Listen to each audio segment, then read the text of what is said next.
صاحبکار تاجیک مالک شرکت نوری یاور که توقفگاه نزد فرودگاه بین‌المللی دوشنبه را در اختیار دارد از کوشش‌های غصب ریدری مالکیتش شکایت دارد. فیض‌الله نعمت‌اللهیف از سال 2006 توقفگاه نزد فرودگاه را در اختیار داشته است و آن را از اصلش وسیع‌تر کرد.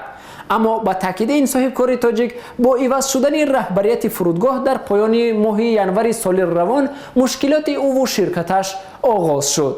از چهار طرف با سنگ‌های وزنین، بیتون‌های وزنین آورده محکم کردند و ما رو گفتند که ما راهبر داریم و ما رو سپارش داده است ما نکنیم ما رو از کار پیش میکنند. این صاحبکار تاجیک در صدد است در جای این توقفگاه یک توقفگاه دیگری زمانوی 3 آشیانه و یک مهمانخانه سازد. با این مقصد نعمت‌اللهیف به بیش از 650,000 سامانی زمین توقفگاه را توسط تندر دولتی اعلان کرده کمیته دولتی سرمایه‌گذاری و اداره اموال دولتی خریداری کرده است.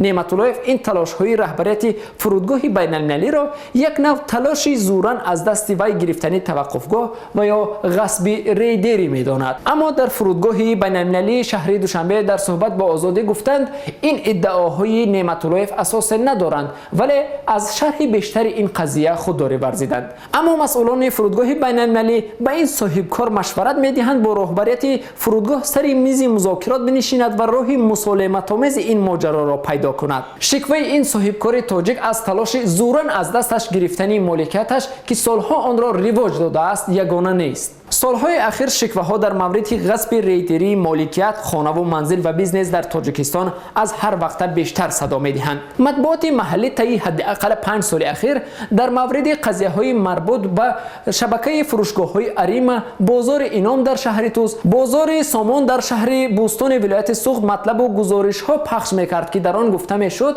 این مالکیت ها مورد غصب ریدران قرار گرفته است. این در حالی است که تاجیکستان هنوز 26 سال قبل با قبول کنستیتوسیون حفظ مالکیت خصوصی را کفالت داده بود.